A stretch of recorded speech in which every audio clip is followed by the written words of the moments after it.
Hai,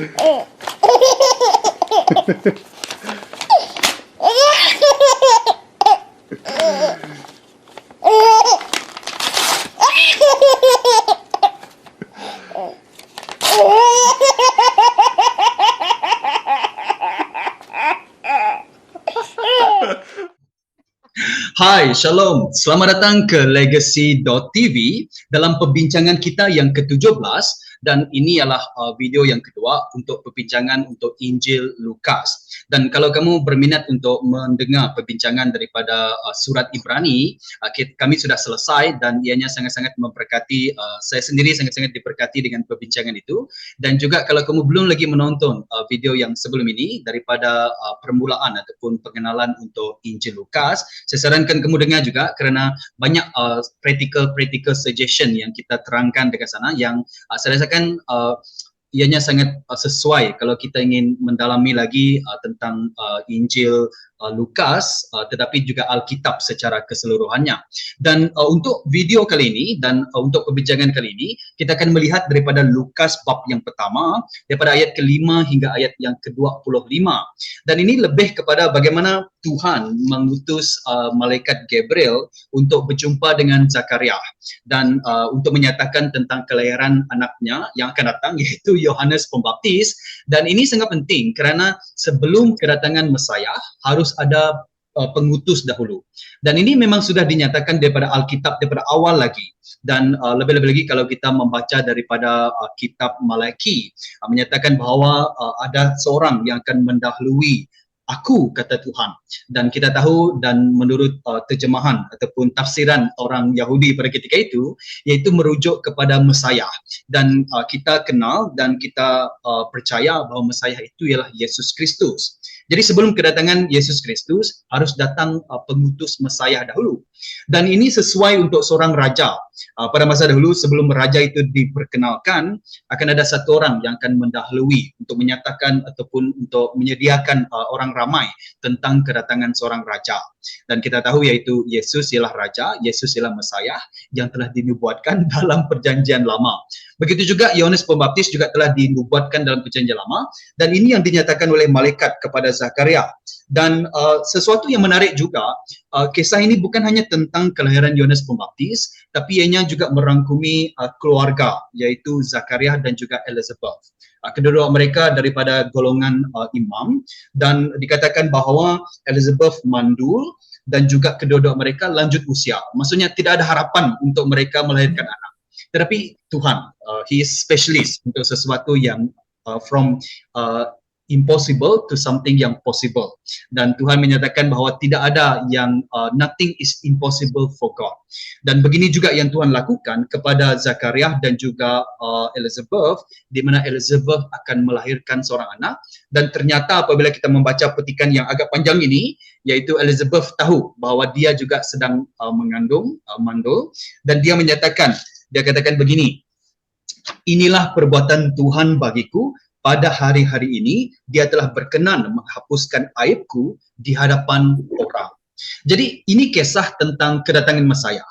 Dan ini juga kisah tentang kedatangan pengutus Mesias, Yohanes Pembaptis. Tapi ini juga kisah tentang Zakaria dan juga Elizabeth, tentang iman mereka, tentang pergumulan mereka dari segi kehidupan mereka, dan bagaimana Tuhan datang dan juga mendengar doa dan jawapan dan change their life in a blink or in a moment. Now, this is roughly introduction. Kalau kamu berminat, kamu boleh dengar daripada podcast. Saya sertakan dekat caption untuk video ini. Now, mari kita bincang tentang something yang I think is quite interesting untuk mendengar what do you guys punya insight tentang kisah ini. Now, saya katakan, saya tanyakan dalam soalan yang pertama ialah, mungkin saya minta Lolo dahulu untuk memulakan, memanaskan perbualan kita, perbincangan kita. Nah, bayangkan kamu berada dalam keadaan Zakaria pada ketika ini. Apakah respon yang mungkin apakah respon yang sama yang kamu ada dengan seperti Zakaria ataupun ini perbezaan? Just start the ball rolling. Lolo. Okay, kalau kita lihat daripada Lukas 1:5-25, jadi kita lihat kepada Zakaria dulu lah kan. Yep. So saya merujuk kepada verse di mana apabila Gabriel katakan tentang anak Yunus Mawati yang lahirlah, dan respon Zakaria di verse yang ke-18 katakan, bagaimanakah aku dapat mengetahui perkara ini akan berlaku? Aku telah tua dan istriku telah pun lanjut usianya. Jadi apabila saya melihat jawaban daripada Zakaria ini kan, saya melihat diri saya sendiri. Saya rasa saya juga akan bertindak seperti itu, macam tu. Ada macam walaupun kalau kita lihat Zakaria adalah daripada orang yang percaya, dia adalah imam dan memang melakukan pekerjaan Tuhan di bait Tuhan kan. Ada satu sisi di mana sisi kemanusiaan dia macam tu.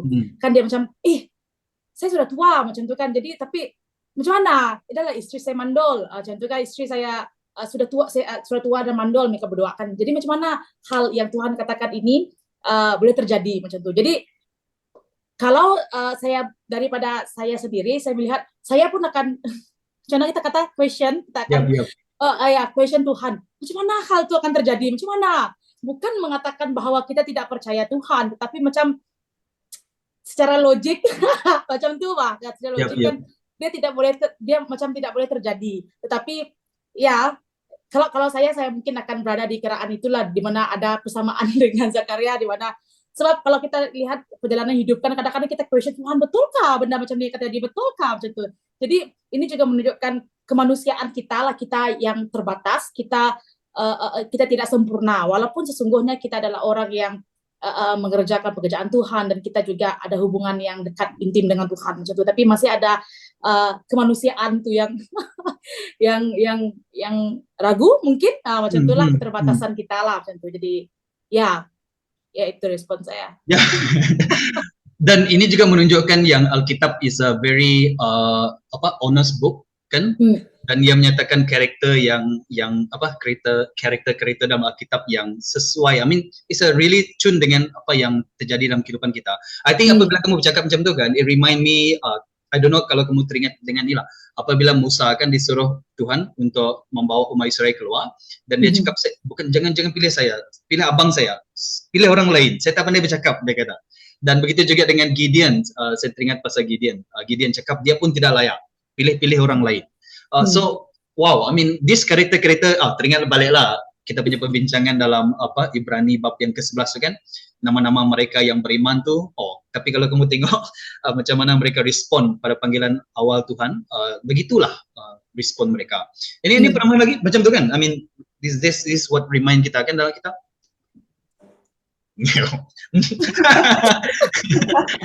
Press, how about you?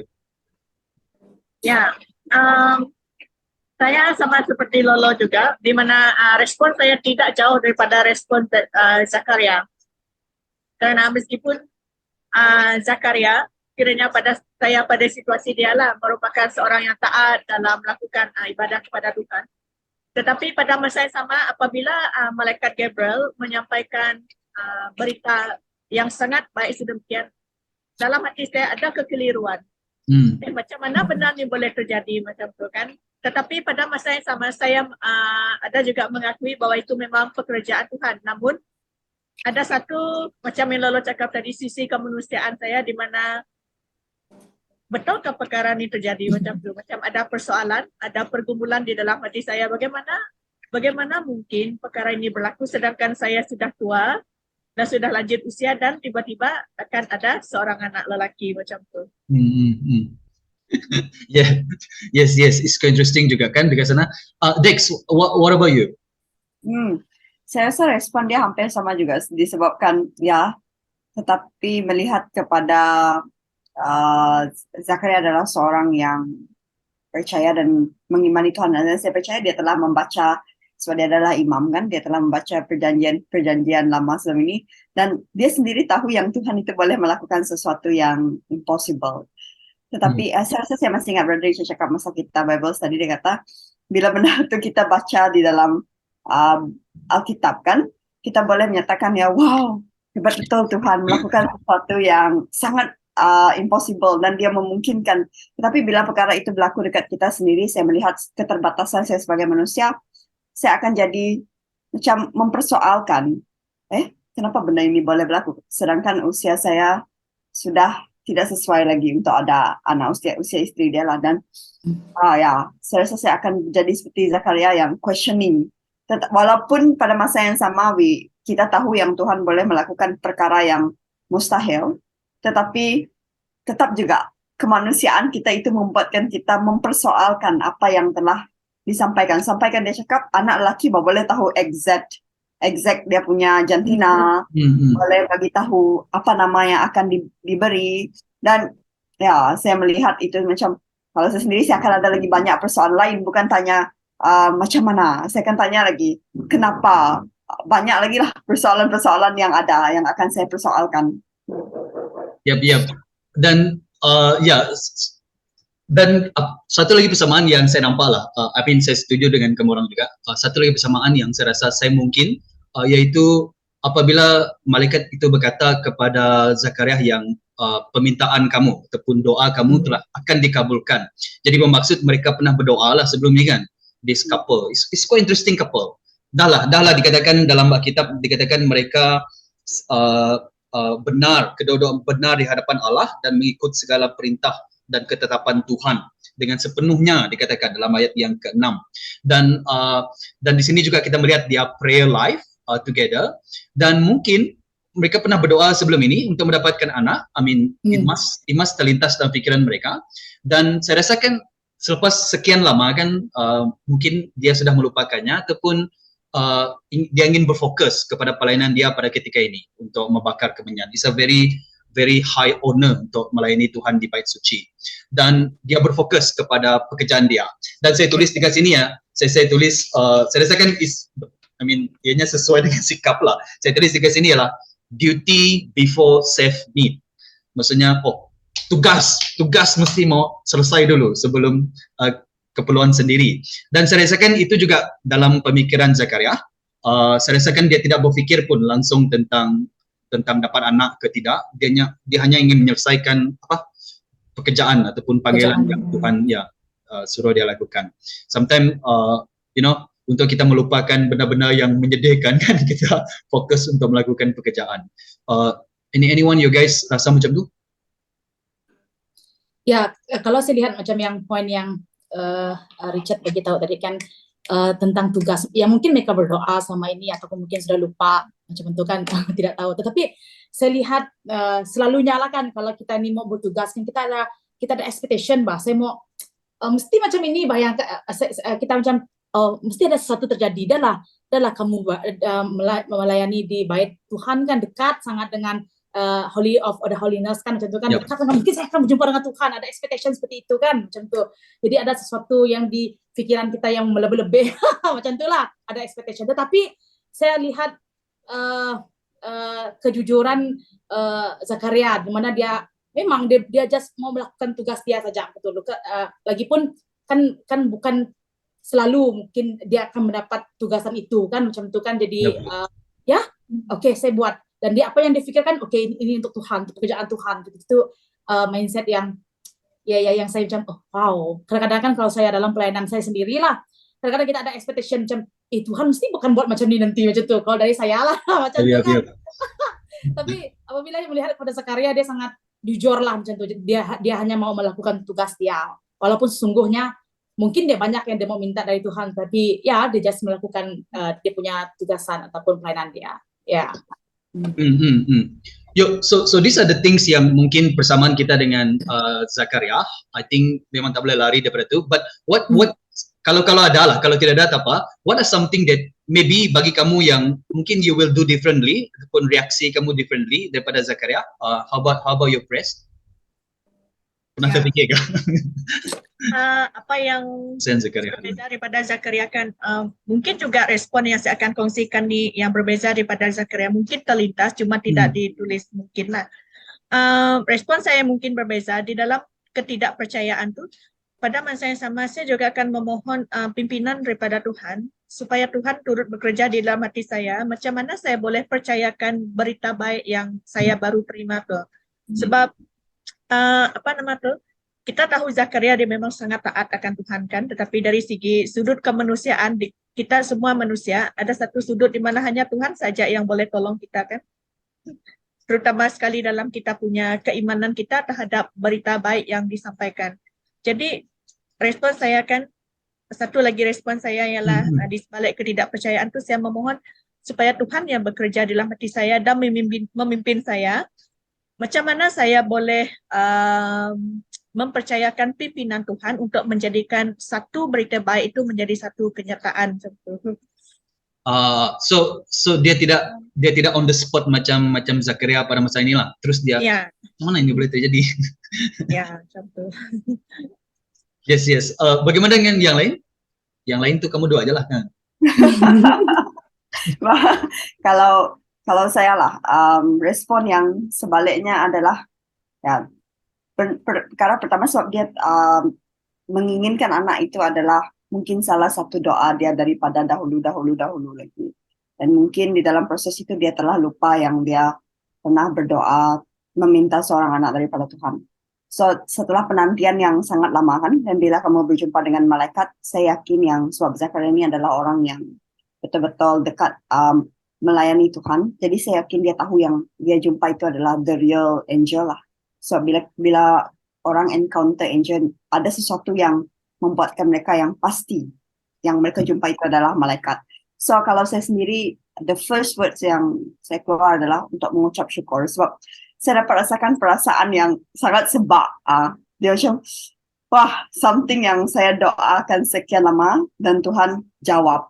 Setelah sekian lama penantian, saya boleh imagine dan saya akan rasa sangat sebab dan mengucap puji syukur kepada Tuhan. That would be my response.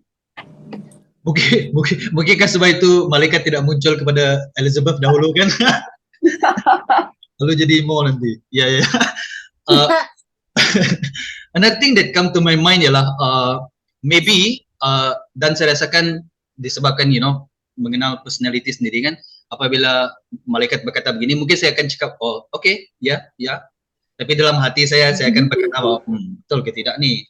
Tapi firman mengatakan bahwa Zakaria dia ayat ke-18 berkata kepada malaikat itu, dia menjawab sangat jujur lah. Dia tidak ada yang berkata dalam hati dia. Kalau saya macam sinetron Indonesia kan, dalam hati muka saya tetapi hati itu macam mana ini boleh terjadi. So that could be my response juga lah. Now mari kita pergi kepada Elizabeth. We can go back kepada Zakaria nanti, but let us go to Elizabeth. What are something that you observe? Mungkin Dex, what are some persamaan ataupun perbezaan by her response? Persamaan, kalau saya berada di situasi dia, persamaan adalah saya akan punya reaksi yang sama seperti Elizabeth. Pertama, sebab bila Zakaria itu balik kan dia sudah tidak boleh bercakap. So, tapi tidak dinyatakan bagaimana dia bagi tahu, sampaikan berita itu dekat Elizabeth ataupun Elizabeth sudah tahu sebelum dia sampaikan. It could be like that.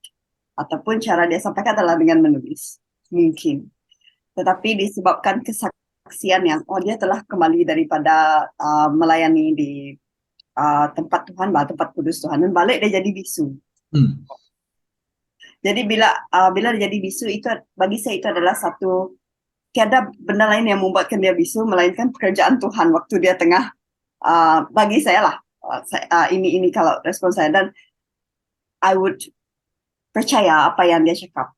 Dan salah satu lagi, of course, sebab ya Elizabeth ini kan seorang perempuan dan benda ini macam dia akan melahirkan seorang bayi, Pak. So perasaan seorang perempuan itu sebab dia setelah lama menunggu benda yang berita baik, saya anggap itu adalah berita baik bagi seorang perempuan yang sudah berkahwin dan mereka mau menjadi ibu kan.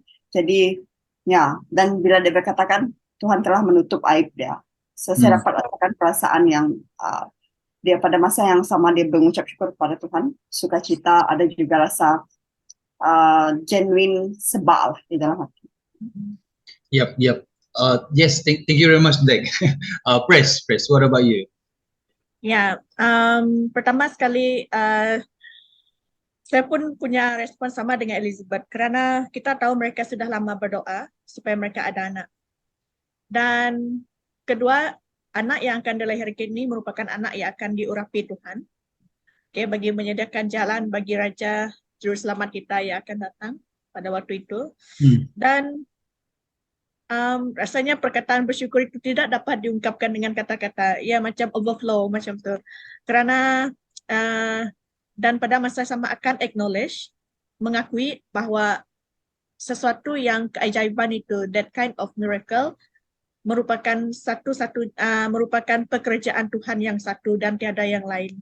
Dan wow, saya rasa tidak dapat saya gambarkan sukacita. Dan bila saya baca dalam ayat yang ke-25 di mana Elizabeth berkata, inilah perbuatan Tuhan bagiku pada hari-hari ini dia telah berkenan menghapuskan aibku di hadapan orang. Walaupun itu ringkas, tetapi bila saya bacakan, saya dapat merasakan di mana sukacita di dalam hati Elizabeth sangat meluap-luap dan sangat penuh. Kita tahu macam kita cakapkan, this is the time. Inilah jawapan Tuhan bagi doa saya macam tu. Dan kita tahu macam mana sukacitanya kita apabila doa kita dijawab oleh Tuhan macam tu.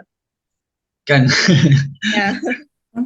Sometimes menunggu tu boleh dalam menunggu tu dia ada suspension, dan apabila dijawab dia macam dia lebih joy lagi apabila ya, betul-betul. Dan sedikit lagi saya tambah.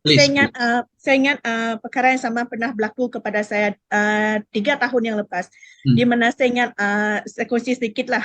Di mana saya ingat mendiang mak saya, dia berdoa supaya adik-beradik dia datang kepada Tuhan. Dan semasa ibu saya masa hidup, mereka belum lagi mengenal Tuhan. Dan pada tahun 2020, 2 orang adik-beradik dia menerima Yesus sebagai Tuhan dan Juru Selamat mereka. Dan bila saya ingat tu kan, inilah doa ibu saya sebelum dia meninggal. Bertahun-tahun dia berdoa. Saya ingat dari saya kecil lagi sampailah saya besar, ibu saya sering berdoakan supaya adik-beradik dia mengenal Tuhan dalam kehidupan mereka. Dan bila doa itu dijawab, saya dapat ingat bahawa saya sangat bersukacita dan saya sangat bersyukur kerana pekerjaan Tuhan itu yang telah menjawab doa ibu saya. Walaupun dia sudah tiada lagi, tetapi benih doa itu menghasilkan buah macam tu kan? Yeah. Thank you for sharing about that. I think saya rasakan dalam aplikasi ataupun perkara yang mungkin kita akan kongsikan di akhir nanti ialah, I think mostly kita akan menyentuh pasal doa kan, dia great story. Thank you for opening sharing to us. Lolo, how about you? Mungkin tindakan saya akan sama juga lah seperti Elizabeth, di mana dia kan dia sudah apabila dia melihat Zakaria balik dan tidak boleh berkata-kata begitu, dan kita melihat dan dia juga baru balik dari pelayanan dan pasti dia percaya juga kan itu adalah satu pekerjaan Tuhan. Jadi kalau dari saya sendiri sebagai orang yang kalau di tempat Elizabeth maksud itu kan dia adalah orang yang percaya Tuhan juga. Kita percaya ini adalah dari Tuhan. Dan yang menariknya adalah apabila kan seperti yang kita belajar sebelum ini bahwa 400 tahun di mana Tuhan tidak memberikan apa-apa wahyu macam itu kan. So di mana Tuhan senyap saja, dan apabila terjadi Tuhan berkata-kata dan menyampaikan message kan macam itu kan. Jadi kalau saya jadi Elizabeth, saya akan sama juga respon macam wow macam tu, memang ini dari Tuhan lah macam memang dari Tuhan lah macam tu kan. Dan saya melihat juga tindakan dia di mana dia dikatakan di sini katakan bahwa dia pergi menyisihkan diri selama 5 bulan macam tu kan. Jadi tidak pasti apa yang dia lakukan pada waktu itu kan tidak dikatakan juga kan di sini. Tapi saya percaya mungkin antara satu yang dia lakukan adalah di mana dia mau keintiman hubungan dia dengan Tuhan lah selepas dia menerima apa yang Tuhan maukan untuk family mereka macam tu. Dan juga mungkin kan si Zakaria ini dia tidak percaya pada awalnya, mungkin mereka mau build relationship dengan Tuhan dan mengucap syukur dengan Tuhan pada waktu itulah. Saya percaya saya juga kalau di posisi mereka apabila menerima hal ini, saya juga akan kembalikan balik kesyukuran dengan Tuhan. Dan mungkin tidak tahu apa yang terjadi di community pada waktu itu kan macam tu kan. Jadi apa-apa pun tetap mengucap syukurlah kepada Tuhan, kembali lagi kepada Tuhan macam itu. Ya, dan apabila suami dia tak boleh bercakap, saya rasakan dia is a personal retreat yang paling best lah bagi dia accept lah. I think one thing that come to my mind ialah ternyata saya bukan seorang wanita. Tapi I try to put myself dalam in Elizabeth punya shoes. Sebab firman mengatakan if you alert dengan petikan firman, dia katakan ayat ke-7, kedua-dua mereka dan siapa yang mandul? Elizabeth yang mandul. Dan kedua-dua mereka memang kadang-kadang si pihak lelaki boleh tidak subur dan sebagainya, dan memang tidak subur lepas mereka sudah usia yang tua, tapi firman menyatakan bahwa Elizabeth yang mandul. So you see, in dalam culture pada ketika itu, wanita dilihat a little bit down, dan lepas itu dia juga tidak boleh melahirkan seorang anak. There is something yang sangat-sangat depressed, sesuatu yang masalah mereka family, mungkin Tuhan mengutuk mereka lah, mungkin ada dosa secara pribadi yang sama ada Elizabeth ataupun Zakaria yang lakukan, dan lebih-lebih lagi yang menjadikan yang lebih konflik lagi ialah Elizabeth mandul. So kenapa mereka tidak dapat anak? Sebab Elizabeth lah yang menjadi masalah in this family. So we know, kita pernah dengar story begini in real life, dan mungkin our extended family dan sebagainya, whereby people try to suara-suara yang di luar-luar tu mengatakan, dan as a woman sebagai seorang wanita, this is something yang betul-betul sedih lah, dan juga lebih-lebih kalau kamu orang percaya, itu lagi teruk. Sebab kalau kamu tak kenal Tuhan, tak percaya pada Tuhan, is much better. Tapi sekarang kamu percaya kepada Tuhan, dan firman mengatakan berkali-kali bahwa Tuhan mendengar doa, Tuhan menjaga orang yang tertindih dan tertindas dan sebagainya. Dan mungkin persoalan bagi Elizabeth pada ketika itu ialah, di mana Tuhan? Where is God? Apa yang terjadi dengan saya? Adakah saya tidak setia? Tapi firman menyatakan bahawa kedua-dua mereka benar di hadapan Tuhan. So what is the problem? Saya sudah benar di hadapan Tuhan, saya betul-betul berpegang kepada kepercayaan kepada Tuhan. So what is the problem now? Kenapa Tuhan menjadikan saya mandul dan sebagainya? Dan apabila berita ini disampai kepada Elizabeth, kita tak tahu macam mana, sampai kepada dia, this is something yang betul-betul, sebab itu ayat yang kita ulang balik, sebab this is quite interesting. Inilah perbuatan Tuhan bagiku, pada hari ini dia telah berkenan menghapuskan aibku. Dan ayat dia ialah aib bukan di hadapan suami dia, bukan di hadapan Tuhan, tapi di hadapan orang lain. Dan so that make it more powerful. Dan juga ini juga kisah yang terjadi dalam Perjanjian Lama tentang Rachel dan juga Sarah dengan Abraham. So ini ada penambahan lagi daripada sana tentang Elizabeth. You guys want to add in? Tak ada. Tak ada. Okey, kita simpan dulu lah apa yang ada. So, mari kita pergi kepada tentang Yohanes Pembaptis. Anak ini belum lagi, tapi nama dia akan diberi sebagai Yohanes Pembaptis. Apa tentang senarai yang dikatakan tentang Yohanes Pembaptis yang menarik minat kamu lah tentang anak ini nanti? Apa yang kita jadi kepada dia? Mungkin kita bermula dengan Lo. What do you think about this, Lo? Saya melihat berujuk pada verse ke-14. Saya sangat tertarik. Kamu akan bergembira dan bersuka cita apabila dia dilahirkan. Begitu juga ramai orang lain, macam itu. Jadi dengan kelahiran Yohanes Pembaptis ini, di mana kelahiran dia ada sukacita, bukan sahaja untuk keluarga Zakaria dan juga Elizabeth, tapi untuk semua orang, mungkin semua orang, untuk community mereka juga. Jadi di sini saya melihat kenapa orang bersukacita, kan gitu. Kenapa dia yang akan membuatkan orang bersukacita. Apabila saya melihat inilah kan, jadi saya question di sana. Tapi di sini saya melihat bahwa mungkin pada waktu itu, dan kita tengok di verse 58 kan, apabila saya melihat di verse 58 apabila dia dilahirkan, dan memang orang di sekeliling dia melihat belas kasihan Tuhan, dan memang mereka bersukacita macam itu. Jadi di sini saya melihat bahwa ada keberadaan Tuhan, ada campur tangan Tuhan yang memang betul lah, memang betul ini dari Tuhan macam itu, Pak. Sampai kan melibatkan bukan sahaja family ini, dan juga tapi keseluruhan orang yang percaya kepada Tuhan pada waktu itu. Dan mereka melihat sekali lagi di mana kita melihat melalui Yohanes Pembaptis Tuhan dimuliakan macam itu. Jadi kita melihat keterlibatan Tuhan juga lah nyata melalui kelahiran Yohanes Pembaptis macam itu. Memang sesungguhnya memang rencana Tuhan lah, dan dia ada highlight lagi macam itu kan dengan orang di sekeliling dia juga macam itu. Ya. Yep. Yes, thank you very much, Lolo. How about you, Dex? Oh, kalau saya sendiri masih juga bukan, di verse yang seterusnya. Ya, bila dia cakap dipenuhi dengan Roh Kudus sejak dari rahim ibunya lagi. Saya rasa benda itu sangat, ya dari rahim, bukan di luar, dari rahim, dari dia masih fetus, dia telah dipenuhi oleh Roh Kudus. Kalau sebelum ini saya tertanya-tanya, kenapa dia dipenuhi Roh Kudus daripada rahim dia lagi. Tetapi kalau kita melihat kan, where there is Holy Spirit, dia ada kemuliaan Tuhan di sana.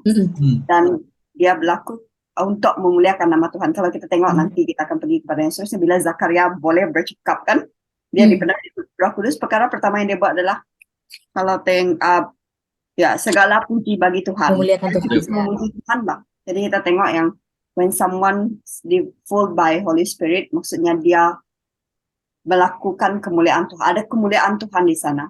Praise to God. Dan saya terdapat lihat yang lahirnya Yohanes Pembaptis ini membawa kemuliaan Tuhan. Dan saya dapat rasakan bagaimana perasaan ibu dengan bapa dia yang akan menerima seorang anak yang dipenuhi Roh Kudus dan akan membawa kemuliaan Tuhan. So itu bila lo cakap kan sukacita kepada orang di sekeliling, dan saya tahu kenapa, dan kita boleh lihat sukacita dengan kemuliaan Tuhan. So itu bila dia lahir ada sukacita sebab ada kemuliaan Tuhan di sana. Itu yang satu benda yang sangat menarik lah bagi saya tentang apa yang diberitahukan tentang Yohanes Pembaptis. Yes. Thank you very much. I think salah seorang karakter my favorite dalam Perjanjian Baru ialah Yohanes Pembaptis. Satu sebab cerita dia pendek. Macam best kan kalau hidup macam tu kan, pendek saja. Tapi cara dia mati tak best lah. Dan saya suka sikap dia. Okay, whatever it is. Tapi satu juga yang menarik bagi saya, selain daripada yang dipenuhi dengan Roh Kudus daripada rahim ibunya, saya juga melihat sesuatu yang menarik dalam ayat yang ke-17, supaya dia menyediakan suatu kaum yang bersiap sedia bagi Tuhan. So dia menjadi seseorang yang this is honorable lah. This is pelayanan yang sangat-sangat honorable. Dia menyediakan orang untuk Tuhan. Dan sikap Yohanes Pembaptis ini adalah dia seorang yang supaya orang melihat Tuhan, supaya orang datang ikut Tuhan, supaya orang disediakan untuk menerima Yesus Kristus. Saya melihat itu sebagai pelayanan kita secara menyeluruh juga, yaitu mari kita menyiapkan orang untuk datang kepada Tuhan, supaya apabila Tuhan datang ataupun apabila Tuhan bersedia untuk menyatakan diri dia kepada seseorang, mereka sudah dilengkapi dengan beberapa pengetahuan ataupun kebenaran tentang siapakah Tuhan itu. Dan Yohanes Pembaptis ialah salah seorang yang tugas dia sangat besar, dan oleh kerana tugas dia sangat besar, dia juga dia juga dikatakan mulia di hadapan Tuhan. Ya kan, mulia di hadapan Tuhan kan? Sebab ada satu ayat juga mengatakan bahawa ya, dia akan menjadi mulia di mata Tuhan ya. Mana ayat tu? 15. Kerana dia akan menjadi mulia di mata Tuhan. So that is sesuatu yang penting kerana untuk seseorang itu dilayakkan untuk menceritakan ataupun memanggil orang kepada Mesaya Yesus Kristus, dia harus pertama yaitu mulia di hadapan Tuhan. Dan daripada awal sampai akhir Tuhan betul-betul menyertai Yohanes Pembaptis. Sebab itu ayat yang ke Lukas bab yang pertama ayat yang ke-66 dikatakan jelaslah tangan Tuhan memimpinnya, iaitu merujuk kepada Yohanes Pembaptis. So sehebat-hebat manapun Yohanes Pembaptis, Yesus lebih hebat, tapi dia harus begini in order untuk menyatakan seseorang yang di hadapan yang lebih hebat lagi, yaitu Yesus Kristus. Press, what yours? Ya, tadi sudah dikongsikan Lolo diambil dari 14, Dex 15. Oke, kalau bagi saya kan apa yang menarik yang dikatakan oleh malaikat Gabriel tentang Yohanes ialah di dalam ayat yang ke-17 di 16 dan juga 17 di mana dia akan mengembalikan ramai orang Israel kepada Tuhan Allah mereka, mendamaikan hati bapa dengan anak dan mengembalikan orang ingkar kepada kebijaksanaan. Dan bagi saya, bukankah itu merupakan satu kerinduan untuk semua umat-umat Tuhan supaya kita pun behave in that way, macam itu kan? Dan ini merupakan satu pekerjaan yang sangat agung untuk Tuhan yang telah diamanahkan kepada Yohanes. Dan pada masa yang sama Tuhan memimpin Yohanes untuk dia merealisasikan pekerjaan Tuhan ini melalui Yohanes. Tuhan masih yang utama, dan ada satu sudut di mana bila saya baca lagi, di mana inilah merupakan satu pekerjaan Tuhan di mana Tuhan menggunakan sesiapapun untuk membawa umat-umat dia yang telah ingkar untuk datang kembali kepada Tuhan, termasuk Yohanes juga. Yep. Ya. Yes. Wow. Okay. Dan kita akan melihat kepribadian Yohanes Pembaptis lebih lagi dalam discussion ataupun study kita yang akan datang. Now let us go into mungkin saya bermula dengan Pres lagi. Yaitu apakah aplikasi yang kamu dapat melalui petikan inilah? Selain pada, I really thanks the Lord for perkongsian kamu tadi tentang doa. So what are the things? Kalau melihat secara keseluruhannya kan, apa yang saya bersyukur dengan inspirasi ataupun teladan yang dapat saya belajar daripada Zakaria dan Elizabeth, di mana walaupun mereka mandul dan mereka sudah berdoa supaya mereka mendapat anak, tetapi untuk tempoh jangka masa yang panjang mereka tidak juga dapat anak, dan dalam tempoh itu juga mereka tetap taat mengerjakan pekerjaan-pekerjaan bagi Tuhan, sehingga mereka diakui sebagai orang yang takut akan Tuhan kan. Kalau kita lihat dalam ayat yang ke-6, kedua-duanya orang yang benar di hadapan Allah dan mengikut segala perintah serta ketetapan Tuhan dengan sepenuhnya. Lepas tu dia cakap, tetapi dia cakap, mereka tidak mempunyai anak kerana Elizabeth mandul dan kedua-duanya pun telah lanjut usia. Dan di sebalik any circumstances kan, kalau aplikasikan kepada kehidupan saya, any circumstances tidak boleh macam define kita punya iman kepada Tuhan. Dan untuk membolehkan kita teguh, sekali lagi kita sangat-sangat perlukan pimpinan Tuhan. Karena bukan dengan kekuatan kita, tetapi dengan dengan pertolongan daripada Tuhan lah bagi saya, yang sangat-sangat bermakna bagi saya, yang membolehkan kita macam untuk meneruskan perjalanan iman kita dengan Tuhan. Dan kita taat pun itu merupakan satu anugerah dan pimpinan daripada Tuhan. Dan at the end of the day, kemuliaan itu hanya bagi Tuhan. Ya, itu yang pertama daripada saya. Kalau ada nanti saya akan sambung lagi. Mesti kagum dengan poin sendiri kan yang pertama tadi.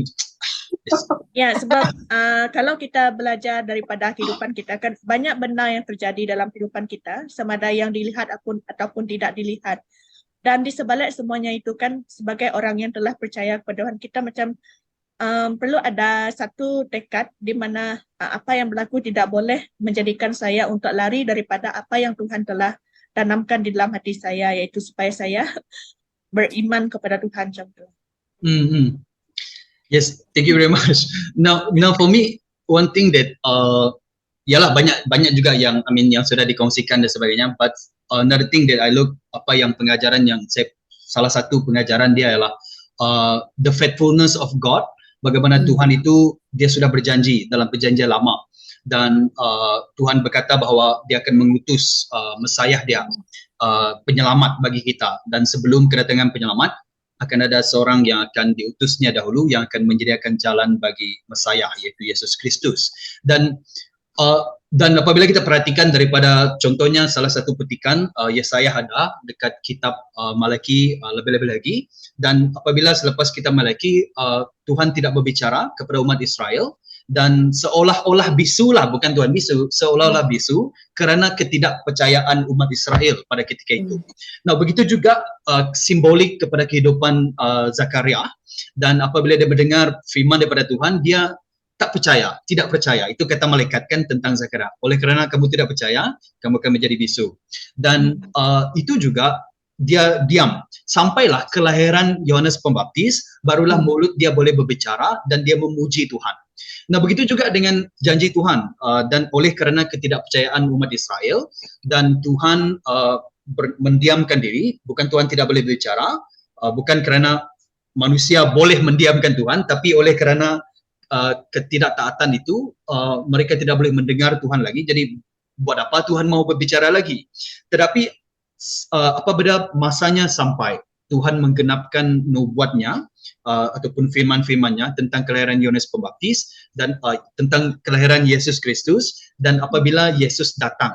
Dan semua itu kita harus mengimani Yesus Kristus sebagai Tuhan dan juga juru selamat kita, dan dengan ini firman berbicara dengan kita. Yesus ialah firman yang hidup dan juga Yesus memberikan firman kepada kita, dan itu mengingatkan saya bahawa janji Tuhan walaupun betapa panjangnya kita menunggu, tetapi Tuhan akan tetap menunaikan setiap janji-janjinya di dalam firman Tuhan. Lebih lagi dengan kedatangan Yesus Kristus dan juga apabila kita beriman kepada Yesus Kristus, kita akan diselamatkan.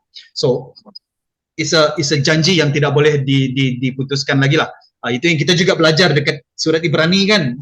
Kalau Tuhan sudah berjanji, dia akan meneruskannya juga. Siapa dulu? What next? Saya dulu. Okay. Saya dulu dekat sini sampai saya fikir macam mana saya mau karang ayat kan, sebab inilah siapa yang saya belajar adalah berdasarkan aplikasi dia di dalam kehidupan saya juga. Sebelum ini bila mendengar perkataan tiada yang mustahil bagi Tuhan kan, tanpa memahami apa yang tiada yang mustahil bagi Tuhan, saya memahami dia seperti ini, yang segala doa Tuhan boleh jawab. Apa-apapun yang saya minta. Sebab tiada yang mustahil bagi Tuhan. So anything that I ask, asalkan benda itu baik, Tuhan boleh jawab. But now saya melihat dia daripada pandangan yang berbeza. Saya melihat tiada yang mustahil bagi Tuhan kalau benda itu untuk memuliakan nama Tuhan. Dan kalau benda itu untuk kebaikan bagi Tuhan. Itu yang saya lihat lah. Dan sekarang ini saya belajar tidak semestinya semua doa yang saya minta itu akan memuliakan nama Tuhan. Itu yang saya belajar, dan saya belajar untuk any prayer, whether it is yes, no, later, maybe selepas kamu mati baru doa kamu dijawab. But saya kena ingat yang kalau doa saya dijawab itu adalah untuk kemuliaan nama Tuhan. It is not because of me solely, tetapi sebab untuk memuliakan nama Tuhan. Itu yang saya belajar lah, untuk tidak melihat yang segala bila saya menyatakan tentang tiada yang mustahil bagi Tuhan, maksudnya saya boleh meminta apa saja dan Tuhan mesti menjawab. Sebab tiada Tuhan itu kan tiada yang mustahil, tetapi sekarang saya melihat dia lebih banyak lagi berbeza daripada yang sebelum ini, di mana I pray for what I need, tetapi jawaban Tuhan itu adalah Tuhan sendiri yang akan menjawab. Bukan saya yang memaksa Tuhan untuk menjawab. Dan bila doa saya dijawab, it could be later, dan ataupun paling sedih lah lepas kita meninggal, jawaban doa kita dijawab. Tapi yang penting the answer is because untuk memuliakan Tuhan. Thank you very much, Lex. Dulu? Aplikasi yang saya belajar adalah di mana saya melihat tentang kedaulatan Tuhan. Jadi tadi kita katakan tentang bagaimana Tuhan pasti akan mengerjakan dan melakukan janji Tuhan, dan dia adalah setia, dan kita lihat tiada yang mustahil bagi Tuhan lah, macam itu kan. Jadi di sini saya melihat above all, gitu kan, semua ini tentang kedaulatan Tuhan. Jadi Tuhan itu berkuasa dan dia berdaulat, dan apapun yang dia lakukan, walaupun sesungguhnya bagi manusia sendiri tidak boleh macam itu kan, tapi karena dia Tuhan dan dia berdaulat, segala sesuatu adalah boleh macam itu. Jadi di sini saya melihat kembali adalah Tuhan, more of Him, less of me lah, macam itu. Semuanya karena Tuhan juga lah, bukan karena apa yang kita minta, apa yang kita mahu, macam itu. Jadi dalam segala sesuatu, hal ini juga mengajar saya untuk sentiasa acknowledge Tuhan, dan juga apa yang terjadi juga di luar kawalan saya, begitulah. Dan ini boleh menambahkan dan juga menguatkan iman saya, macam itu. Dan saya sangat suka apabila saya dengar yang minggu lepas punya podcast kan, di mana kamu orang berbincang bahwa iman itu adalah is a gift, macam itu kan. Jadi sangat-sangat wonderful lah untuk itu. Jadi Tuhan yang dimuliakan lah dalam segala sesuatu. Ya, thank you. Haleluya. Praise, ada lagi? Ya, rasanya semua sudah disentuh, doa pun sudah ya, macam tu. Yep. Ya, saya setuju dengan apa yang sudah Lolo dan juga Dex kongsikan, di mana kita perlu acknowledge di mana bahwa semua perkara yang baik dan semua perkara yang berlaku di sekeliling kita itu merupakan satu pekerjaan Tuhan kepada kita dalam hidupan kita, termasuk apa yang kita ada sekarang lah, masa yang kita ada, pekerjaan yang kita ada itu merupakan satu, dan kita mesti acknowledge bahwa itu semua daripada Tuhan, macam tu, bukan secara kebetulan ataupun bukan kerana rezeki ataupun kerana kekuatan kita sendiri.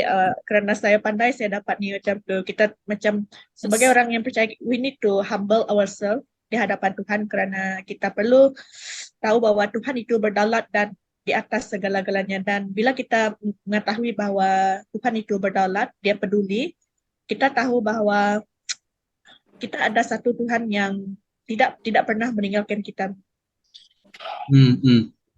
Yes. Wow, thank you very much for you guys punya sharing. It's very encouraging. Maybe dengan sisa-sisa masa yang ada, maybe I just want to say one more things tentang pengajaran yang saya dapat ialah, wow, I mean it's a generasi sekarang, we need people who, okay, macam ni lah, saya mulakan macam ni. Anak ialah anugerah daripada Tuhan.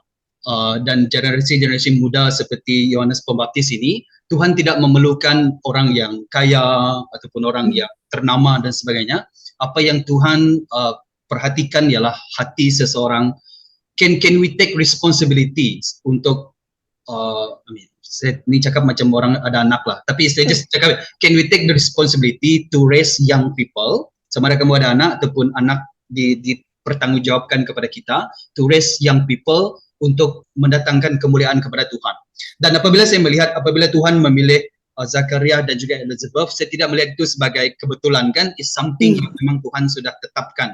Yes. Dan ciri-ciri mereka, it's not about kedudukan mereka. It's not juga tentang mereka punya background, adakah mereka daripada golongan imam ataupun tidak. Tapi dikatakan di sini kerana mereka mengikut perintah Tuhan dan mereka benar di hadapan Tuhan. Dan who will take care this young child? Macam mana mau raise? Sebab kita jangan hanya berfikir macam apa terlampau spiritual, yang of course yang Yohanes Pembaptis dia akan jadi macam ni menurut kehendak Tuhan, tapi pada masa sama juga memerlukan parents yang boleh membawa dia kepada jalan kebenaran, untuk menunjukkan dia siapakah Tuhan itu, untuk mengiring dia mengenali siapakah Tuhan. Macam Yusuf dan juga Maria, kedua-dua mereka memang tidak terkenal pun, kita akan perhatikan nanti kan, it's a very low key punya people, but siapa yang Tuhan mahu pertanggungjawabkan untuk anaknya datang ke dunia untuk menjadi ibu bapa. Persons like Yohanes, person macam Yusuf dan juga Maria ini memang sangat-sangat sesuai. Dan itu juga mengajar kita bahawa it's not so much about resources yang kita ada. Adakah kita setia dengan orang yang di bawah pimpinan kita, contohnya orang muda. Kalau kamu ibu bapa pada masa sekarang, your children is your gift, this is also your responsibility. Dan kita melihat bahawa wow, Tuhan memilih Zakaria dan juga Elizabeth, dan ini menurut kehendak Tuhan, dan pada masa sama mereka juga dipertanggungjawabkan kerana dilihat bahawa mereka boleh to raise up son seperti Yohanes Pembaptis. Nah, sebelum saya tutup ini dengan ini, is there anything yang mau kamu tutupkan lagi secara ringkas? Lo? Dex? Press. Ada. Alright, this is a good conversation. Thank you very much. Sehingga kita berjumpa lagi dalam video ataupun perbincangan yang akan datang, dan kita akan melihat tentang pemberitahuan tentang kelahiran Yesus Kristus. He's a very wonderful person. Can't wait for that. Sehingga berjumpa lagi dalam minggu yang akan datang. Goodbye. Shalom everyone.